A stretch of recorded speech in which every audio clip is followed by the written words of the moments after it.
നമസ്കാരം. അപ്പോൾ ഞാനിപ്പോൾ എത്തിയിട്ടുള്ളത് നമ്മുടെ മലയാള ഭാഷയുടെ പിതാവായ തുഞ്ചത്ത് എഴുത്തച്ഛൻ്റെ മഠത്തിലാണ്. അപ്പോൾ ഇത് സ്ഥിതി ചെയ്യുന്നത് മലപ്പുറം തിരൂരിലാണ്. കാരണം നമുക്ക് മാപ്പിലൊക്കെ സുഖമായിട്ട് അടിച്ചു കഴിഞ്ഞാൽ കറക്റ്റായി എത്തും, കാരണം റോഡ് സൈഡിലും കൂടിയാണ്. അപ്പോൾ എന്തായാലും നമ്മുടെ മലയാള ഭാഷയുടെ പിതാവിൻ്റെ മഠം ഒന്ന് കണ്ടിട്ട് അവിടുത്തെ കാര്യങ്ങളൊക്കെ നമുക്ക് മനസ്സിലാക്കാം ഒരു വീഡിയോയിലേക്ക്. അപ്പോൾ എല്ലാവർക്കും എൻ്റെ വീഡിയോയിലേക്ക് സ്വാഗതം. അപ്പോൾ ഇതാണ് സാക്ഷാൽ തുഞ്ചൻ പറമ്പിലെ മെയിൻ ഗേറ്റ് കേട്ടോ. അതായത് റോഡിൻ്റെ സൈഡിലായിട്ട് തന്നെയാണ് ഈ മെയിൻ ഗേറ്റ് സ്ഥിതി ചെയ്യുന്നത്. പിന്നെ കുറേ കുട്ടികളൊക്കെ ഇവിടെ വന്നിട്ടുണ്ട്, അതുകൊണ്ടാണ് കുറച്ച് തിരക്കൊക്കെ. അല്ലെങ്കിൽ നമുക്ക് കറക്റ്റായിട്ട് മെയിൻ ആ ഗേറ്റ് നമ്മുടെ മൊബൈൽ ക്യാമറയിൽ പതിപ്പിക്കാമായിരുന്നു. തൊട്ട് ഉള്ളിൽ കയറി കഴിഞ്ഞാൽ തന്നെ ലെഫ്റ്റ് സൈഡിലായിട്ട് പുസ്തകപ്പുര പറഞ്ഞ ഒരു ഇതുണ്ട്. അതായത് ഏതൊക്കെ പുസ്തകങ്ങളൊക്കെ ആവശ്യമൊക്കെ ഉണ്ടെങ്കിൽ നമുക്ക് ഇവിടെ നിന്ന് കിട്ടും. പിന്നെ അത് കൂടാതെ തന്നെ ഇപ്പോൾ ഇതിനുള്ളിലേക്ക് കയറുന്നത് ഫ്രീ ആട്ടോ. അതിന് വേറെ നമ്മൾ പൈസയോ ഒന്നും കൊടുക്കേണ്ട ആവശ്യമില്ല, അത് ഫ്രീ ആണ്.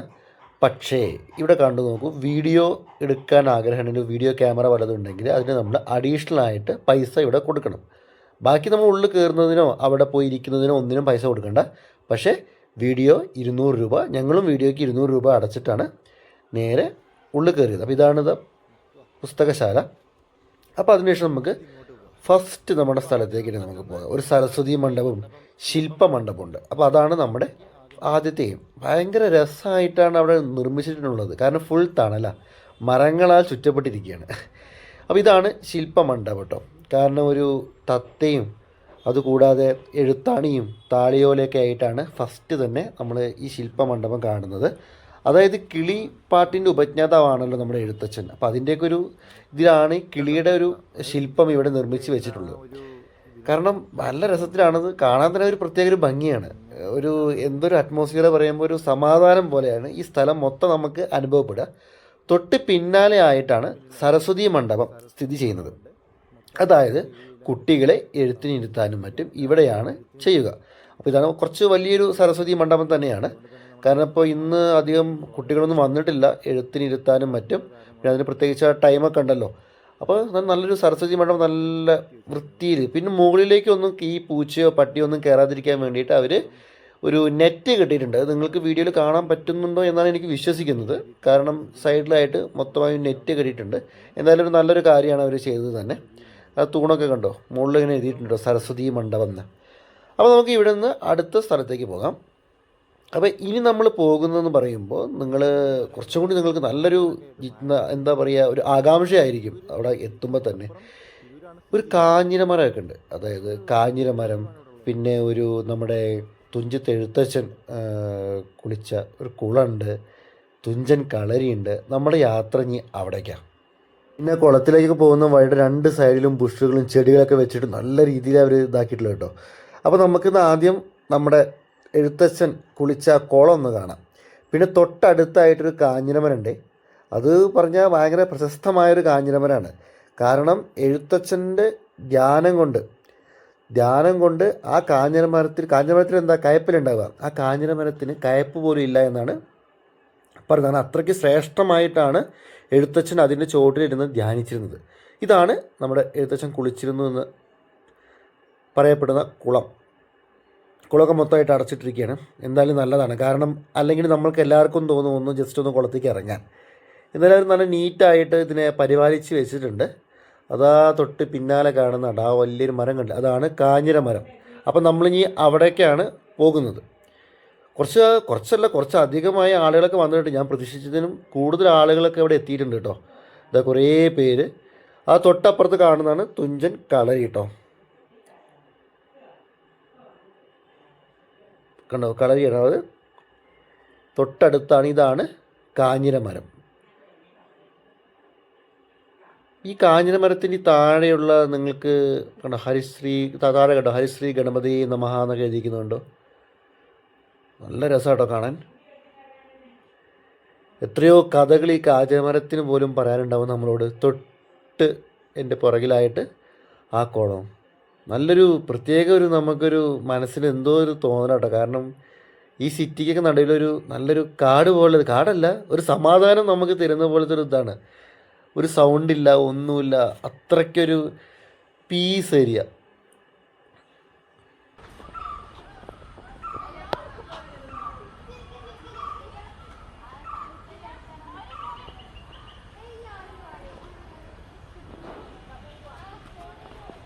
ഈ കാഞ്ഞിരമരത്തിൻ്റെ ചുവട്ടിലൊക്കെ നിന്നിട്ട് നമ്മൾ ഹരിശ്രീയൊക്കെ എഴുതാനൊക്കെ പറ്റിയൊരിതാണ്. കാരണം ആദ്യം മണ്ഡപം കാണിച്ചല്ലോ, ആ മണ്ഡപത്തിൽ മാത്രമല്ല നമുക്ക് ഇവിടെയും കാഞ്ഞിരത്തിൻ്റെ താഴെയും ഈ സൈഡിലായിട്ട് നമുക്ക് ഹരിശ്രീയൊക്കെ എഴുതാം. തൊട്ട് ബാക്കിലാണ് കുളം. അപ്പോൾ ഞങ്ങൾ പതുക്കെ പതുക്കെ നമ്മുടെ കളരിക്കടുത്ത് നിന്ന് നടക്കാൻ ആരംഭിച്ചു. ഇതാണ് എഴുത്ത് കളരിട്ട്. അപ്പോൾ എഴുത്ത് കളരി നമ്മൾ കടന്നിട്ട് നമ്മൾ വീണ്ടും നടക്കാൻ ആരംഭിച്ചു. കാരണം നടക്കുമ്പോഴും ഞാൻ പറഞ്ഞല്ലോ ആദ്യം തന്നെ, നമ്മുടെ പുറത്തുള്ള ആ ഒരു സൗണ്ടോ അങ്ങനത്തെ ഒന്നുമില്ല. ഭയങ്കര രസമാണ് അവിടുത്തെ സൗണ്ടുകൾ. പിന്നെ നമ്മൾ വേറൊരു ഇതിലാണ്. പിന്നെ അധികം ആൾക്കാരും ഒന്നും ഇങ്ങോട്ടില്ല. കാരണം ഇന്ന് ഞാൻ പറഞ്ഞല്ലോ കുട്ടികളുണ്ടല്ലോ, ചെറിയ സ്കൂൾ കുട്ടികളൊക്കെ വന്നിട്ടുണ്ട്. കാരണം മലയാള ഭാഷയെക്കുറിച്ച് പഠിക്കാനും മറ്റും. അപ്പോൾ അവരുടെ ചെറിയൊരു തിരക്ക് മാത്രമേ ഉള്ളൂ. ഇവിടെ ഒരു കുളപ്പുര എന്ന് എഴുതിയിട്ടുണ്ട്. ഇവിടെയും ഒരു ചെറിയൊരു കുളമുണ്ട്. ചിലപ്പോൾ ഇവിടെ ഒരു ജീവിക്കുന്ന ആൾക്കാരൊക്കെ മറ്റൊക്കെ ആയിരിക്കും ഈ കുളം, എനിക്കറിയില്ല കറക്റ്റായിട്ട്. ഒരു മിനി ഹാളും ഇവിടെ ഉണ്ട്. എല്ലാ ഇതിലും അതിൻ്റെ തൊട്ട് മുന്നിലായിട്ട് അവർ എഴുതി വെച്ചിട്ടുണ്ട്. നല്ല കറക്റ്റായി വൃത്തിയിൽ നീറ്റായിട്ട് അവർ നോക്കുന്നുണ്ട്, നമുക്ക് മനസ്സിലാവും. കാരണം നമ്മളിപ്പോൾ ഞാൻ നടന്നു പോകുന്ന സ്ഥലത്ത് തന്നെ എനിക്ക് അവിടെ ഒരു എന്താ പറയുക, ഒരു പ്ലാസ്റ്റിക്കോ മറ്റോ ഒന്നും കാണാൻ സാധിച്ചില്ല. അത്രയ്ക്കും നല്ല നീറ്റ്നെസ്സാണ്, വൃത്തിയാക്കി വെച്ചിരിക്കുക. അടിച്ച് വാരി നമ്മളെങ്ങനെ ഉണ്ടാവും അതേപോലെയാണ്. അത്രയ്ക്ക് രസമാട്ടോ കാണാൻ തന്നെ. അപ്പോൾ നമ്മൾ നേരെ തുറന്ന മണ്ഡപം, അതായത് ഒരു ഓപ്പൺ വേദിയില്ലേ, അവിടേക്കാണ് ഇപ്പോൾ നമ്മൾ കയറാൻ പോകുന്നത്. ഒരു ചെറിയൊരു ഗ്രൗണ്ടാട്ടോ. തൊട്ടിപ്പുറത്തായിട്ട് അവിടെ എഴുതിയിട്ടുണ്ട് ലൈബ്രറി, മ്യൂസിയം, തുറന്ന വേദി. ഓപ്പൺ മണ്ഡപം, തുറന്ന വേദിയിലേക്കാണ്. ഈ സൈഡിലേക്ക് നിങ്ങൾ കാണുന്നതാണ് ബാത്റൂമുകളാട്ടോ. സ്ത്രീകൾക്കും പുരുഷന്മാർക്കും ഉള്ള എല്ലാ ബാത്റൂം സൗകര്യവും ഉണ്ട് അവിടെ. അപ്പോൾ ഇതാണ് നമ്മുടെ മുന്നിൽ കാണുന്നതാണ് തുറന്ന വേദി. ഇത് വലിയൊരു അത്യാവശ്യം ഒരു വലിയൊരു ഗ്രൗണ്ടാണ് കേട്ടോ. അതിന് തൊട്ട് ഒരു മണ്ഡപമുണ്ട്. നല്ല ഡാൻസും മറ്റും നടക്കാൻ പറ്റിയ അടിപൊളി, അത്യാവശ്യം എനിക്ക് തോന്നുന്നു നല്ല ആൾക്കാരെയൊക്കെ കൊള്ളുന്നൊരു തുറന്ന വേദി തന്നെയാണ് ഇത്. അപ്പോൾ വേദി ഇതായിട്ട് നമ്മുടെ മെയിൻ ഗേറ്റ് അവിടെ കാണുന്നത്. ഇതാണ് ആ തുറന്ന വേദി. വല്ല പ്രോഗ്രാംസ് മലയാളത്തിനെക്കുറിച്ചോ സാഹിത്യത്തെക്കുറിച്ചോ വല്ല പ്രോഗ്രാംസൊക്കെ ഉണ്ടെങ്കിൽ അവർ നടത്തുന്ന ഏരിയയാണ് അത്.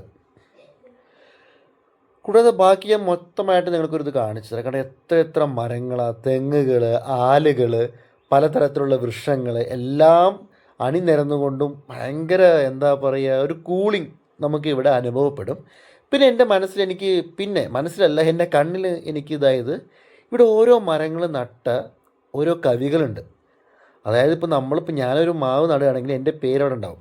അതായത് ഓരോ മരങ്ങൾ നട്ട അതിൻ്റെ ആരാണ് നട്ടത് അവരുടെ പേരടക്കം ഇവിടെ ഒരു ബോർഡിൽ എഴുതിയിട്ടുണ്ട്. നിങ്ങൾക്കിത് ഓരോന്നായി കാണുന്നുണ്ടാവും. ONV കുറുപ്പിൻ്റെ, അതായത് ഓരോരോ കവികൾ നട്ട മരങ്ങളും അതിൻ്റെ മുന്നിൽ നട്ടതാരാണോ അവരുടെ ഒരു പോസ്റ്ററും അടക്കം ഇവിടെ ചെയ്തിട്ടുണ്ട്. അതെന്തായാലും ഒരു നല്ല കാര്യമായിട്ടാണ് എനിക്ക് തോന്നിയത്. കാരണം എനിക്കും അത് കണ്ടപ്പോൾ ഒരു ആശ്ചര്യം തോന്നി. കാരണം നമ്മൾ പുസ്തകത്തിൽ പഠിച്ച കവികളുടെ പേരൊക്കെ എവിടെ വെച്ചിരിക്കുന്നു, അവർ നട്ട മരം. പിന്നെ കൂടാതെ തന്നെ ഇതിൻ്റെ തൊട്ട് ബാക്കായിട്ട് കുറേ കോട്ടേജുകളൊക്കെ ഉണ്ട് കേട്ടോ. അതായത് കവികൾക്കൊക്കെ വേണ്ടിയിട്ടുള്ള കുറേ കോട്ടേജുകളും മറ്റും ഇവിടെ ഉണ്ട്. അത് നമുക്ക് എല്ലാവർക്കും കിട്ടുമെന്ന് ഞാൻ അങ്ങനെയൊന്നും ചോദിച്ചില്ല. പ്രത്യേകിച്ച് ഇപ്പോൾ കവികളായിരിക്കുമല്ലോ ഏറ്റവും കൂടുതൽ ഇവിടേക്ക് വരിക. പിന്നെ ഈ മ്യൂസിയത്തിന് അനുബന്ധപ്പെട്ട ആളുകളും മറ്റും ആയിരിക്കും വരുന്നത്. അപ്പോൾ അവർക്ക് വേണ്ടിയിട്ടായിരിക്കും. ഞാനത് കൂടുതലായിട്ട് എനിക്ക് കറക്റ്റായിട്ട് ഞാൻ ചോദിച്ചില്ല ആരോടും. അപ്പോൾ നമുക്കിവിടെ വേറൊരു സംഭവമുണ്ട്. തുഞ്ചൻ സ്മാരകം മലയാള സാഹിത്യ മ്യൂസിയം. ഇവിടെ ടിക്കറ്റ് ഉണ്ട് കേട്ടോ. 20 രൂപയാണ് മുതിർന്നവർക്ക്. 15 വയസ്സിന് താഴെയുള്ളവർക്കാണെങ്കിൽ 10 രൂപയാണ്. അപ്പോൾ ഇവിടെ ചേച്ചി ഇരിക്കുന്നുണ്ട്. നമ്മൾ ചേച്ചിയുടെ കയ്യിൽ പൈസ കൊടുത്തിട്ട് നമുക്ക് മ്യൂസിയത്തിനുള്ളിലേക്ക് കയറാം. ഒരു പഴയൊരു മനയുടെ ഒരു മോഡലാട്ടോ. ഒരു പഴയ ഈ നമ്പൂതിരി ഇല്ലങ്ങളില്ലേ, അതിൻ്റെ ഒരു മോഡലിലാണ് ഇവർ മലയാള സാഹിത്യ അക്കാദമി മ്യൂസിയം നിർമ്മിച്ചിരിക്കുന്നത്. നല്ല ഭംഗിയിൽ എഴുതിയിടും മലയാള സാഹിത്യ മ്യൂസിയം. അപ്പോൾ നമ്മൾ നേരെ എൻട്രി ചെയ്തിട്ടു. എൻട്രി ചെയ്യുമ്പോൾ തന്നെ കുറേ നമ്മുടെ നാടൻ കലാരൂപങ്ങളുടെ തിറയും മറ്റും പലതരത്തിലുള്ള നാടൻ കലാരൂപങ്ങളൊരു ഇതാട്ടോ. കുറേ വരച്ചതാണ്, ദൃശ്യകലകൾ. ഓരോ ചിത്രത്തിൻ്റെയും ഓരോ ചുമരിൻ്റെയും അതിൻ്റെ തൊട്ട് മുകളിലായിട്ട് അതെന്താണെന്നും എങ്ങനെയാണെന്നും ഇവിടെ അവിടെ എഴുതിയിരിക്കുന്നു നോക്കൂ. കൂത്തും കൂടിയാട്ടവും അങ്ങനെ എല്ലാത്തിൻ്റെയും പല തരത്തിലുള്ള നവരസങ്ങളാട്ടോ ഈ കാണുന്നത്. ഒരു പിക്ചറുണ്ട് അവിടെ. അപ്പോൾ ഇങ്ങനെയാണ് മൊത്തമായിട്ട് നല്ല രസമാണ്. കാരണം പിന്നെ ഒന്നും കൂടി നിങ്ങൾ നോക്കൂ, ഈ ലൈറ്റിൻ്റെ ഒരു ഇതുണ്ടല്ലോ ഈ പിക്ചർ ഇതിൽ നമ്മുടെ പെട്ടെന്ന് നമ്മൾ ആകർഷിക്കാൻ വേണ്ടിയിട്ട് ആ ലൈറ്റിൻ്റെ ഒരു ഡിസൈനൊക്കെ നല്ല അടിപൊളിയായിട്ടാണ് ഇവർ നിലനിർത്തിയിട്ടുള്ളത്. ഒരു മിഴാവ് ഇവിടെ ഇരിക്കുന്നുണ്ട്. മിഴാവ് ചിലപ്പോൾ നമ്മൾ എൻ്റെ പഴയ വീഡിയോയിൽ ഇട്ടിരുന്നു. മിഴാവ്, കുഴൽ, ഇടയ്ക്ക, അങ്ങനെ പല തരത്തിലുള്ള ഇന്ന് നമ്മൾ ഇപ്പോഴത്തെ കുട്ടികൾക്ക് കാണാൻ പറ്റാത്ത പല സാധനങ്ങളും നമുക്ക് ഇവിടെ കാണാൻ പറ്റും. നല്ല തിരക്കുണ്ട്. കാരണം ഏറ്റവും കൂടുതൽ നമ്മുടെ കുട്ടികളൊക്കെ ഇതിനുള്ളിലേക്കാണ് വന്നിട്ടുള്ളത്, മ്യൂസിയത്തിലേക്കാണ് വന്നിട്ടുള്ളത് കേട്ടോ. അപ്പോൾ അതിൻ്റെ ഒരു ചെറിയൊരു തിരക്ക് അനുഭവപ്പെടുന്നുണ്ട്. അത് തിമിലയാണ് കേട്ടോ അപ്പോൾ കണ്ടത് നിങ്ങൾ.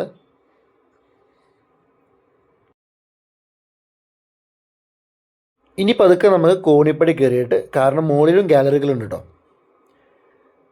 നല്ല രസമാണ്. കണ്ട ഒരു വീണ വെച്ചിരിക്കുന്നു. എല്ലാ ഈ വാദ്യോപകരണങ്ങളുടെ മുകളിലും അതിൻ്റെ പേര് കറക്റ്റായിട്ട് അവർ എഴുതി വെച്ചിട്ടുണ്ട്. അതുകൊണ്ട് നമ്മൾ പുതുതായ ഒരാൾക്ക്, കേരളീയനായിക്കോട്ടെ മലയാളി ആയിക്കോട്ടെ, എന്നാലും ചിലവർക്ക് ഇത് അറിയില്ലല്ലോ. അപ്പോൾ കറക്റ്റായിട്ട് അതിൽ പേരും എല്ലാം എഴുതി വെച്ചിട്ടുണ്ട്. അപ്പോൾ അതും നമുക്കൊരു ഉപകാരമാണ്.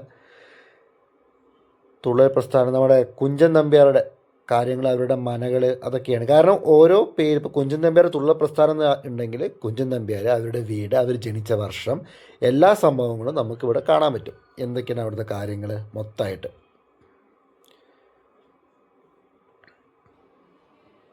അങ്ങനെ കണ്ടോ, എല്ലാ ചുമരുകളിലും കൊടുങ്ങല്ലൂർ കളരി ഇത് എഴുതിയിരിക്കുന്നു. അപ്പോൾ കളരിയെക്കുറിച്ചിട്ടുള്ളതും അതിൻ്റെ ആരാണ്, അതിൻ്റെ ഉപജ്ഞാതാവ് ആരാണ്, എല്ലാ സംഭവങ്ങളും നമുക്കിവിടെ കാണാൻ പറ്റും. അങ്ങനെ ഓരോ റൂമിലും ഓരോരോ വ്യത്യസ്തമായ കാര്യങ്ങളായിരിക്കും ഇവർ അടയാളപ്പെടുത്തിയിട്ടുള്ളത്. ആദ്യകാല നോവലുകൾ, കഥകൾ, അപ്പോൾ അതിനെക്കുറിച്ചിട്ടുള്ളത്. കാരണം ഒരു മലയാള സാഹിത്യത്തെക്കുറിച്ച് പഠിക്കുന്ന കുട്ടികൾക്കോ അതോ മുതിർന്ന ആളുകൾക്കോ ഏറ്റവും വളരെ ഉപകാരമാണ് നമ്മുടെ ഈ നമ്മുടെ സാഹിത്യ മ്യൂസിയം. അപ്പോൾ അതുകൊണ്ട് നമ്മൾ അവിടേക്ക് വരുമ്പോൾ എന്തായാലും ഇതിനെക്കുറിച്ച്, കേരള ഭാഷയെക്കുറിച്ച് കൂടുതൽ മനസ്സിലാക്കാൻ ആഗ്രഹിക്കുന്ന ആളുകളൊക്കെ ആണെങ്കിൽ എന്തായാലും ഈ മ്യൂസിയം കാണുക. എന്നാലും കാണുക മാത്രമല്ല, നമ്മൾ അവിടെ പഠിക്കുക. കണ്ട കുറേ കുട്ടികൾ കണ്ടിരിക്കുന്നത് കണ്ടു. അവർക്കൊരു ഇതിൽ വിഷ്വൽസായിട്ട് എന്തെങ്കിലും കാണിച്ചു കൊടുക്കുകയാണ്. ഞാൻ കൂടുതൽ നേരം അവിടെ നിന്നില്ല. ഓരോ കവികൾ, അവരുടെ ജനന സമയം, അത് എന്ത് കവിതകളാണ് അവർ രചിച്ചത്, അതിനെക്കുറിച്ച് ചെറിയൊരു ഗാലറിയാണ് ഇവിടെയുള്ളത്.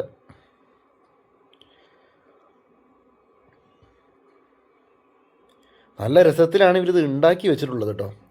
ഞാൻ ആദ്യം പറഞ്ഞ ലൈറ്റ് അറേഞ്ച്മെൻറ്റ് എനിക്ക് ഭയങ്കര ഇഷ്ടപ്പെട്ടു. കുറേ കുട്ടികൾ പഠിക്കാൻ വേണ്ടി ഇങ്ങനെ ഇരിക്കുന്നു. നമ്മൾ താഴത്തേക്ക് ഇറങ്ങി ഇനി കൂടുതൽ നേരം അവിടെ ഇരുത്തിയിട്ട് കുട്ടികൾക്കൊരു ബുദ്ധിമുട്ട് ഉണ്ടാവണ്ട എന്ന് വിചാരിച്ചിട്ട് ഇവിടെ നമ്മുടെ പറയും മറ്റ് സംഭവങ്ങളും, വിളക്ക്, പറ, നാഴി, അങ്ങനെ ഒരു ചെറിയൊരു സംഭവം നന്നായിട്ട് ഒരു സ്റ്റൂളിൽ ക്രമീകരിച്ച് വെച്ചിട്ടുണ്ട്. പിന്നെ നമ്മുടെ പഴയ മലയാള ഭാഷ കണ്ടോ, അവിടെ കോലെഴുത്ത്, അക്കങ്ങൾ, വട്ടെഴുത്ത്, അങ്ങനെ പല വിധത്തിലുള്ള, കാരണം മലയാള ഭാഷയുടെ സ്റ്റാർട്ടിങ് മുതൽ ഇപ്പോൾ എങ്ങനെയാണ് എന്നുള്ള കാര്യങ്ങൾ മൊത്തമാണ് നമ്മൾ എൻട്രി ചെയ്തിട്ട് നമ്മൾ റൈറ്റ് സൈഡിലായിട്ട് ഒരു ഗാലറിയിൽ ഇവർ ഉൾപ്പെടുത്തിയിട്ടുള്ളത്. പിന്നെ ശിലകൾ, ചെപ്പടികൾ, ഇതൊക്കെ നമ്മൾ ചെറുപ്പത്തിൽ പഠിച്ചിട്ടുണ്ടാവും. നമ്മൾ 10ാം ക്ലാസ്സിനുള്ളിലാണ് നമ്മൾ പഠിച്ചിട്ടുണ്ടാവും ഇത് മൊത്തം. കണ്ടോ, പഴയ കേരളത്തിൻ്റെ ഒരു ഭൂപടമൊക്കെ ഉണ്ട് കേട്ടോ ഇവിടെ. നല്ല രസമാണ്. കാരണം ഇത് മൊത്തം ഒരു മലയാളം കേരളത്തെക്കുറിച്ചാണ് ഇതിൽ ഏറ്റവും കൂടുതലായിട്ട് പറയുന്നത്. കണ്ടോ, മരത്തിലൊരു ഫ്രെയിമിലുണ്ടാക്കി കണ്ടോ, അത് ഓരോ കാലഘട്ടത്തിലും നമ്മുടെ കേരളത്തിൻ്റെ പല രീതിയിലുള്ള ഒരു ഇതാണ് അവർ പറഞ്ഞിട്ടുള്ളത്. ഇവിടെ ഒരു മിഴാവ് ഇരിക്കുന്നുണ്ട്. നല്ല രസമില്ലേ കാണാൻ? നന്നായിട്ട് ഇവർ പരിപാലിക്കുന്നുണ്ടെന്നാണ് ഇത് കാണുമ്പോൾ നമുക്കല്ല ഏതൊരാൾക്കും മനസ്സിലാവുക. നല്ല രസമായിട്ടുണ്ട്. എന്നാലും നമ്മൾ കൊടുത്ത പൈസക്ക് നല്ല മൂല്യമുണ്ടെന്ന് മനസ്സിലായിട്ടോ. ഇൻട്രസ്റ്റിംഗ് ആയിട്ടുള്ള സംഭവം. മലയാളമാണ് എൻ്റെ ആകാശം, എൻ്റെ ഭാഷ, എൻ്റെ ആകാശം, എൻ്റെ തഴുകുന്ന കാറ്റാണ്, എൻ്റെ ദാഹം ശമിപ്പിക്കുന്ന സംഭവം അടിപൊളിയായിട്ട് ഇത് എൻ്റെ മനസ്സിലൊന്ന് പതിഞ്ഞൊരു പ്ലഡ്ജ് കേട്ടോ. അങ്ങനെ ഞങ്ങൾ ഫുള്ള് സംതൃപ്തിയിൽ നമ്മുടെ മ്യൂസിയത്തിൽ നിന്ന് ഇറങ്ങുകയാണ്. കാരണം എന്താ പറയുക, അത്രയ്ക്ക് നല്ലൊരു സംതൃപ്തിയായി. നല്ലൊരു നീറ്റ്നെസ്സും എല്ലാം എനിക്കിവിടെ കിട്ടി. പിന്നെ കുറേ അറിവുകൾ കിട്ടി. അപ്പോൾ എല്ലാം നമ്മൾ അറിവെല്ലാം നമ്മൾ ഏറ്റെടുത്തുകൊണ്ട് നമ്മൾ മ്യൂസിയത്തിനോട് ഒരു ബായ് പറഞ്ഞിട്ട് നമ്മൾ തിരിച്ച് നടക്കുകയാണ്. എന്തായാലും നല്ലൊരു ഭംഗിയുണ്ട് കേട്ടോ. തൊട്ട് മുന്നിലായിട്ട് ഞാൻ പറഞ്ഞ ആ empty വേദി, അതായത് ഓപ്പൺ വേദി ഉണ്ടല്ലോ, ഓഡിറ്റോറിയം, അതാട്ടത് ഓപ്പൺ വേദിയാണിത്, തുറന്ന വേദി. ആ സംഭവം അവിടെ തൊട്ട് മുന്നിലായിട്ട് കുറേ മരങ്ങൾ, അതിന് ചുറ്റി ഇരിക്കാനായിട്ട് ഒരു ഇരിപ്പിടങ്ങളൊക്കെ ഒരുക്കിയിട്ടുണ്ട്. നല്ല തണലാട്ടോ, നമുക്ക് എത്ര വേണമെങ്കിലും അവിടെ ഇരിക്കാം. കാരണം ചൂട് അനുഭവപ്പെടില്ല. ഞാൻ ആദ്യമേ പറഞ്ഞ പോലെ തന്നെ ചൂട് അനുഭവപ്പെടില്ല. നല്ലൊരു എന്താ പറയുക, ഒരു ആശ്വാസം തോന്നും നമുക്ക് അവിടെ ഇരുന്ന് കഴിഞ്ഞാൽ. കാരണം എന്ത് രസമാണ് നോക്കൂ. നമുക്ക് ഏതൊരാൾക്കും ഇവിടെ വന്നു കഴിഞ്ഞാൽ നമുക്ക് ഇരിക്കാനൊരു ഇത് തോന്നും അവിടെ, അത്രയ്ക്ക് രസമാണ്. അപ്പോൾ തൊട്ട് മുന്നിലായിട്ട് എൻ്റെ ഇതിൽ പെട്ടെന്ന് പതിഞ്ഞതാണ്. പിന്നെ ആദ്യം കയറുമ്പോൾ ഞാൻ അവിടെ കയറുമെന്ന് വിചാരിച്ചതാണ്. ഇതാണ് പാരമ്പര്യ എഴുത്താശാന്മാർ എഴുത്തിന് ഇരുത്തുന്ന മണ്ഡപം. ഈ പാരമ്പര്യമായ എഴുത്താശാന്മാർ എഴുത്തിനിരുത്തുന്ന ഈ മണ്ഡപമാണ് ഈ മണ്ഡപം. അത് അവിടെ ഒരു കുട്ടിക്ക് ഇപ്പോൾ എഴുത്തിന് ഇരുത്തിയിട്ട് അവർ ജസ്റ്റ് പോയതേ ഉള്ളൂ. ഇത് നമ്മൾ എൻട്രി ചെയ്യുമ്പോൾ, നമ്മൾ ഗേറ്റിനുള്ളിലേക്ക് എൻട്രി ചെയ്യുമ്പോൾ തന്നെ നമ്മുടെ തൊട്ട് മുന്നിലുള്ള സംഭവം കേട്ടോ. തൊട്ട് ബാക്കിലായിട്ട് കണ്ടോ എന്ത് രസമാണ് നോക്കൂ. നല്ലൊരു പ്രത്യേക ഒരു ഫീൽ അവിടെ വരുമ്പോൾ. നമ്മൾ ഈ കോമ്പൗണ്ടിൻ്റെ ഉള്ളിൽ കയറാനൊന്നും നമുക്ക് പൈസ കൊടുക്കേണ്ട ആവശ്യമില്ല. തൊട്ട് മുന്നിലായിട്ട് നമ്മൾ ആ എൻട്രി ചെയ്ത ഗേറ്റ് ആട്ടോ. ഇതാണ് ഒരു ഓവറോൾ ആ മണ്ഡപത്തിൻ്റെ ഒരു പിക്ചർ. നല്ല രസമാണ്. കരിങ്കല്ല്, ഒറ്റ കരിങ്കല്ല തോന്നുന്നു എനിക്ക്, അതിലുണ്ടാക്കിയതാണ്. പിന്നെ എനിക്ക് പെട്ടെന്നൊരു ഇത് പറ്റിയത് കാരണം നമ്മുടെ മറിമായ ഉണ്ടല്ലോ, കണ്ടോ, മറിമായത്തിൽ ആ ചേട്ടനാണ് നിൽക്കുന്നത്. ചേട്ടനും പിന്നെ നമ്മുടെ മണ്ടോതിരി ചേച്ചിയില്ലേ, അതായത് മറിമായത്തിൻ്റെ മണ്ടോതിരി എന്നാണ് ക്യാരക്ടറിൻ്റെ പേര്. അവരൊക്കെ അവിടെ വന്നിട്ടുണ്ട്, മറിമായം ടീംസൊക്കെ വന്നിട്ടുണ്ട്. അപ്പോൾ അതെന്തായാലും ഒരു സർപ്രൈസ് ആയിപ്പോയി നമുക്ക് തന്നെ, നമ്മുടെ വീഡിയോയ്ക്കും ഒരു സർപ്രൈസ് ആയിപ്പോയി. എന്തായാലും അതെനിക്ക് ഇഷ്ടപ്പെട്ടു. കാരണം നല്ലൊരു ഇതായി. കാരണം ഒരു ഇതായി നമ്മൾ ഞാൻ ആഗ്രഹിച്ചുകൊണ്ട് ഇരിക്കുകയായിരുന്നു ഇങ്ങനത്തെ ഒരു ഇത് കാണാൻ പറ്റുമോ ഇല്ലയോ. ഞാൻ ഫസ്റ്റ് ടൈമാണ് ഇങ്ങനത്തെ സെലിബ്രിറ്റീസിനെ കാണുന്നതും. അപ്പോൾ അത് എനിക്കൊരു ബോണസ് പോയിൻ്റായി. എന്തായാലും നമ്മൾ ഇവിടെ വന്നപ്പോൾ നമുക്ക് ഇങ്ങനെയൊക്കെ ഒരു ഗുണം കിട്ടി. അടിപൊളിയാട്ടോ. ഞാൻ പറഞ്ഞാലും തീരില്ല. മലയാള ഭാഷ പിതാവായ എഴുത്തച്ഛൻ്റെ ചെറിയൊരു വീഡിയോ ആയിരുന്നു. നമ്മൾ അതിനിടയ്ക്ക് നമ്മുടെ മറിമായത്തിലെ ആക്ടേഴ്സിനൊക്കെ നമുക്ക് കാണാൻ പറ്റി. എന്തായാലും ഈ വീഡിയോ നമുക്ക് ഇഷ്ടപ്പെട്ടെന്ന് വിചാരിക്കുന്നു. കൂടാതെ അഥവാ വല്ല തെറ്റുകുറ്റം ഉണ്ടെങ്കിൽ നിങ്ങൾ എന്തായാലും കമൻറ്റ് ബോക്സിൽ അറിയിക്കുക. ഇഷ്ടപ്പെട്ടു കഴിഞ്ഞാൽ ലൈക്ക് ചെയ്യുക, സബ്സ്ക്രൈബ് ചെയ്യുക. അപ്പോൾ ഓക്കെ, ബൈ. അടുത്ത വീഡിയോയിൽ കാണാം.